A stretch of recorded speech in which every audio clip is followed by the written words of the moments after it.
हर हर महादेव, जय माता दी, राधे राधे।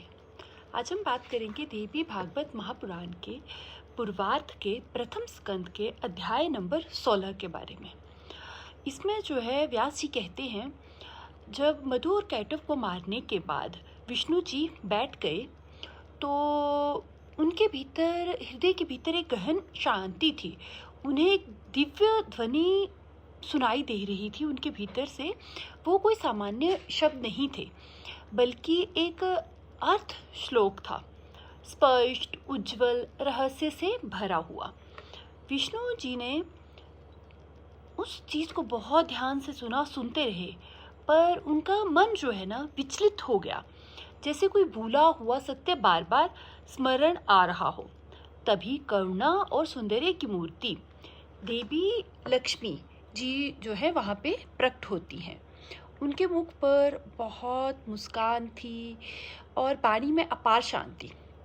उन्होंने कहा, हे प्रभु, आप इतने विस्मित क्यों हैं, इतने परेशान क्यों हैं? महाशक्ति के प्रभाव से आप मुझे पहचान नहीं पाएंगे। और सृष्टि और प्रलय के चक्कर अनादि काल से चलते आए हैं और प्रत्येक युग में आपने अवतार लिए हैं, पर पराशक्ति निर्गुण है, गुणों और मन से परे, और आप सगुण परब्रह्म हो, जो सतगुण में भी स्थित होकर तीनों लोकों की रक्षा करते हैं। महालक्ष्मी ने आगे कहा कि शीघ्र ही विष्णु की नाभि से ब्रह्मा प्रकट होंगे, जो रजोगुण की सृष्टि की रचना करेंगे, और तब विष्णु जी क्रोधित होंगे। तब उनके भूमध्य से रुद्र उत्पन्न होंगे, जो तमोगुण को संहार करेंगे।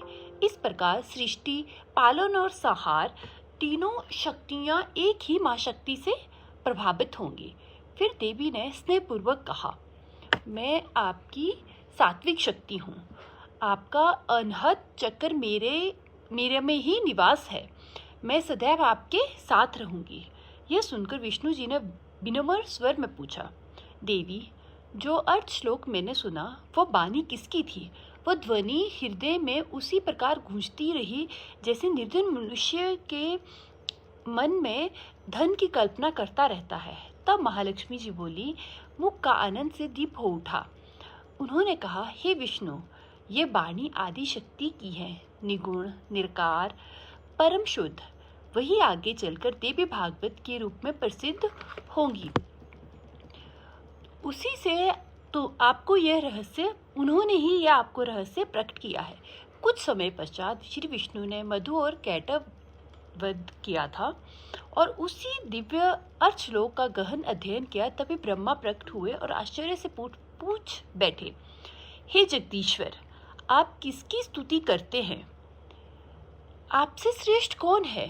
श्री विष्णु ने उत्तर दिया, वह शक्ति जो तुम में है, मुझ में है और प्रत्येक जीव में चेतना बनकर स्थित है। वही भगवती आदि शक्ति है। वही माया के बंधन को काटती हैं और अज्ञान को नष्ट भी करती हैं। व्यास जी कहते हैं, यह दिव्य ज्ञान ब्रह्मा से नारद तक, नारद से मुझे प्राप्त हुआ। मैंने इसे देवी भागवत पुराण के रूप में विस्तार दिया, जो वेदों के समान पवित्र है और मोक्ष का महासागर है। परंतु सुखदेव जी के मन में एक प्रश्न शेष रह गया। वे सोचने लगे, जो राजा जो भोग करता है वह मुक्त हो सकता है कैसे? इसी प्रश्न का उत्तर खोजने के लिए वह राजा जनक से मिलने के लिए मिथिला की ओर चले गए, क्योंकि सच्चा ज्ञान शब्दों से नहीं, अनुभव से प्राप्त होता है। हर हर महादेव, जय माता दी, राधे राधे।